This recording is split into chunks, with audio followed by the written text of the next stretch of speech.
The present was small, wrapped in crimson paper. Silver bow, my daughter's name, written in careful script.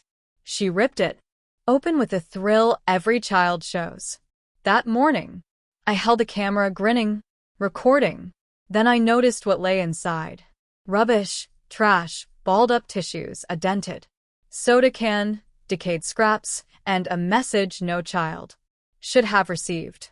I stared at it, the sentences searing into the back of my mind. My daughter peered at me, puzzled. Daddy, did Santa forget? I forced a smile. No, darling. Santa never forgets. Within me something split, softly, cleanly. My wife inhaled sharply, feigning surprise. Her fingers trembled, just enough to sell it, but her eyes betrayed her. They were too calm, too certain. That instant told me this wasn't accidental. It was deliberate, a warning, and I intended to answer. Her parents had loathed me since the ceremony. Too ordinary, too quiet, too under their circle. They put up with me because I made her smile, or so they presumed. When our child was born, that joy turned colder. Distance, hard feelings. They never came by, never rang. When they did show, it was always about money. You should give more, they argued. She deserves better. I assumed they were simply proud, set in their ways, resentful. I forgave it all. But that note, that was not mere resentment. That was deliberate spite. I waited for her to speak, to condemn it, to erupt for our child. Instead, she folded the paper without fuss, slid it into her pocket and murmured, "Let's not ruin today." I watched her hands shiver, not from surprise, but from dread of what I might become. Then the truth landed. She had known. Perhaps she hadn't penned it, but she had seen it come. And that hush, that compliance was her agreement. I confronted no one. Not her, not them. I played the patient game. I began with their ledgers. Their upscale agency rested on polish and pretense. Extravagant galas, sham philanthropy, liabilities buried under borrowed names. I knew because I'd helped to set up some of those records. Years earlier, I started tracing the flows. Quietly. A few midnight logins, a few recovered passwords. She suspected nothing. While she slept, I sifted line after line, folder after folder. They routed funds through phantom corporations, channeling donations that never happened, and I saved every shred of proof. Images, exported files, dated logs.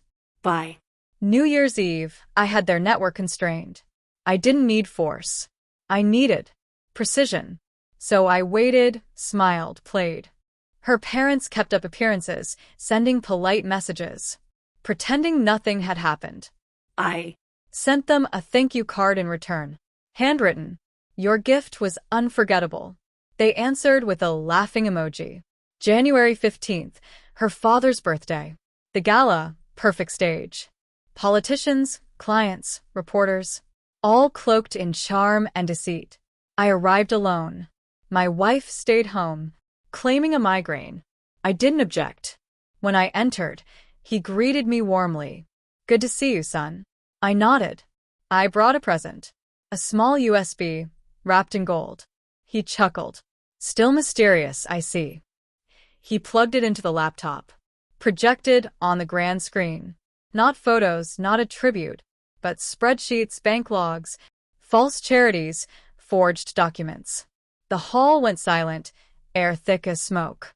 Then came the recordings, his own voice, ordering his staff to hide the trails. His wife collapsed.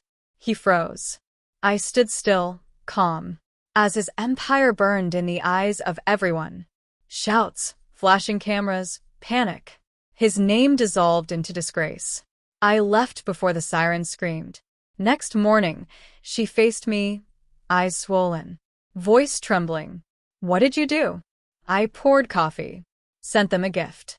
They've lost everything, she said. Their house, their firm, their friends. I looked up. Good. Tears streaked down her face. You destroyed them.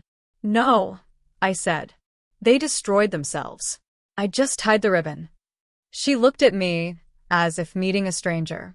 Maybe she was. I handed her the note, the one from our daughter's box. Tell me, I asked quietly, did you know they sent this? Her silence was the truth I feared. I whispered, I only made sure. They could never hurt her again. Her voice cracked. You ruined my family. I smiled faintly. No, I protected mine.